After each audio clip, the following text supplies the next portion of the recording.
Friends welcome back to my channel once again. तो अगर आप पीआरटी भर्ती के लिए आवेदन किया हुआ है आपने, तो आपके लिए ये वीडियो बहुत इंपॉर्टेंट हो सकती है, जहां पर हम बात करेंगे जो उच्च न्यायालय का जो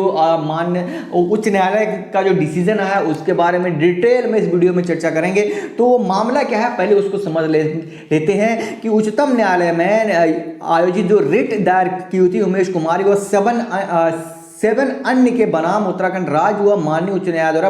पारित निर्णय दिनांक 23/10/2000 के अनुपालन करने के निस्तारण हेतु। तो मेन इसमें मैटर क्या है उसके बारे में पहले डिस्कस कर लेते हैं कि जैसे कि आपको पता है 14/12/2018 एवं मार्च माह के में रिक्त पदों हेतु यानी कि उत्तराखंड राजकीय प्रारंभिक शिक्षा अधिभाग के नियमावली 2012 में यथा संशोधित के अनुसार जो है प्राथमिक विद्यालयों में जो है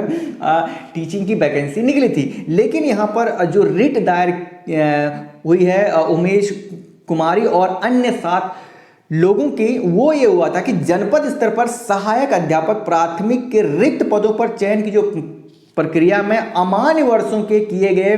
सीटेट और यूटेट 1 के प्रमाण पत्रों को अवैध कराने एवं चयन की प्रक्रिया से बाहर किए जाने के संबंध में जो है यहाँ पर उन्होंने उच्च न्यायालय में जो है रिट दायर की थी। और फिलहाल इसका क्या मान्य हुआ है वो हम आपको बताते हैं। जैसे कि आपको पता है कि उत्तराखंड हाईकोर्ट ने जो है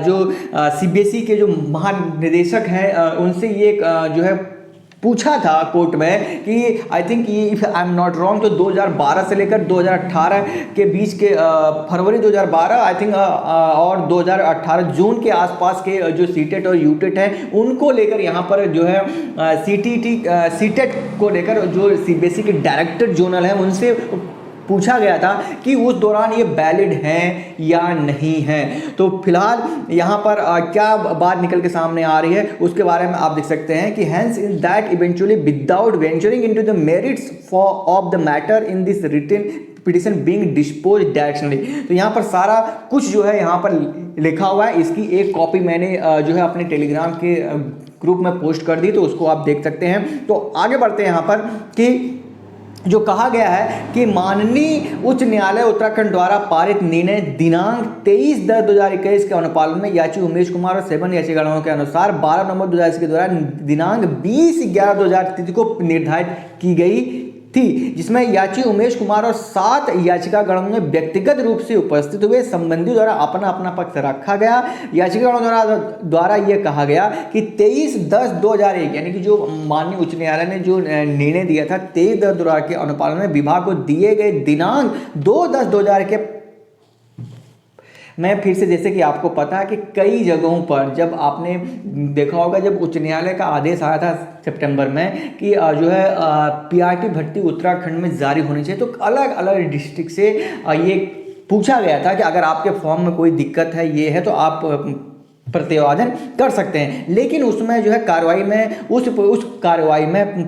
प्रतिवेदन पर कार्रवाई पर अवैध टीटी प्रथम सर्टिफिकेट के आधार पर आवेदन करने वाले अपात्र बीएड अभ्यर्थियों को आवेदन निरस्त करने के उपरांत ही अंतिम चयन सूची जारी करनी थी, लेकिन ऐसा नहीं हो पाया था। तो फिलहाल इसके बाद जो है अलग से जो है रिट दायर कर दी गई थी। चूंकि यहाँ पर कहा गया जो मेन रीजन ये है कि आप बहुत अच्छे से ध्यान से सुनिएगा इस बात को कि जो मेन चीज यहाँ पर कहा गया है जो यहाँ से स्टार्ट होता है कि जो आपको यहाँ से सुनना है, जो कि बहुत ही इंपॉर्टेंट फैक्ट है इसके लिए। अगर आप में जो है प्राथमिक भर्ती 2020 या फिर 18 में आपने अगर फॉर्म भरा है या फिर 21 में भी भरा है और बीएड आपका 2000 इस तरह के बीच का है और आपने सीटेट क्वालिफाई या यूटेट हुआ, तो यहाँ पर क्या लिखा है कि प्रकरण में संबंधित उपाध्यायों द्वारा वाद से संबंधित आवश्यक साक्ष्य एवं अभिलेख प्रस्तुत किए गए, जिनका जो उपलब्ध अभिलेखों तथा के अनुसार समस्त साक्ष्यों को अध्ययन करने के पश्चात यह पाया गया, ये बहुत इंपॉर्टेंट लाइन है फ्रेंड, इस बात को आप ध्यान सुनिएगा कि पाया गया कि राज्य में वर्ष 2014 व 2016 में सहायक अध्यापक प्राथमिक के रिक्त पदों की पूर्ति बीएड टीटी प्रथम योग्यताधारी अभ्यर्थियों से किए जाने हेतु निर्गत विज्ञप्तियों के सापेक्ष तत्सम चयन प्रक्रिया में बीएड योग्यताधारी ऐसे अभ्यर्थी जो सीटेट फर्स्ट थे, क्योंकि राष्ट्रीय अध्यापक परीक्षा शिक्षा परिषद नई दिल्ली द्वारा राज्य के अनुरोध पर अपनी अधिसूचनाएं 17 अक्टूबर 2012 एवं दिनांक 12 अगस्त 2014 से क्रमशः दिनांक 31/3/2014 तथा दिनांक 31/3/2016 तक के बीएड टीएड प्रथम उत्तीर्ण अभ्यर्थी सहायक अध्यापक प्राथमिक के पदों पर नियुक्ति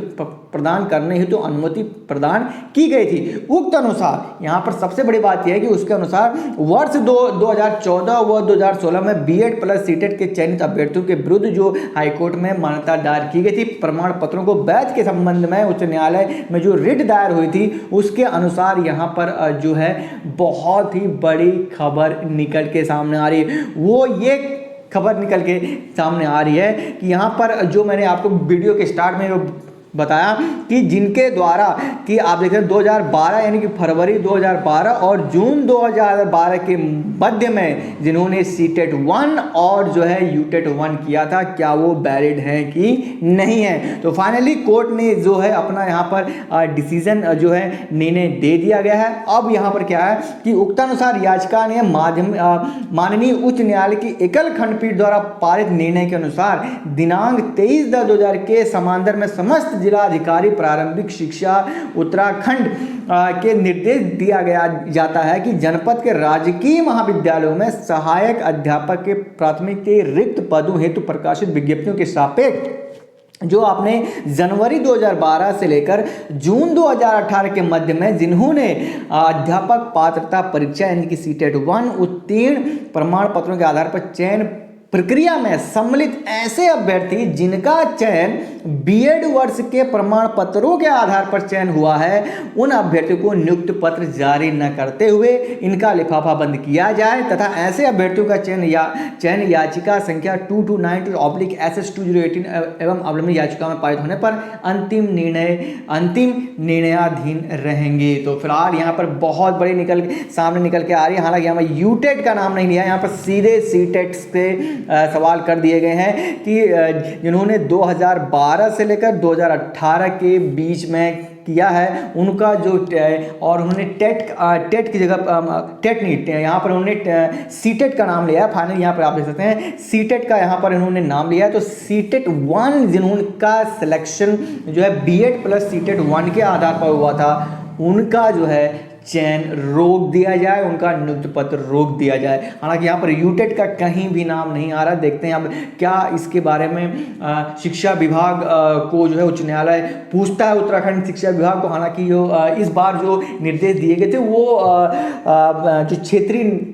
निर्देशक हैं सीबीएसई के, उनको ये कहा गया था। तो फिलहाल देखते हैं और क्या अपडेट निकल के सामने आती है। तब तक आप हमारे साथ बने रहिएगा। मिलता हूँ नेक्स्ट वीडियो में। थैंक्स फॉर वॉचिंग मी। जय हिंद, जय भारत, जय उत्तराखंड।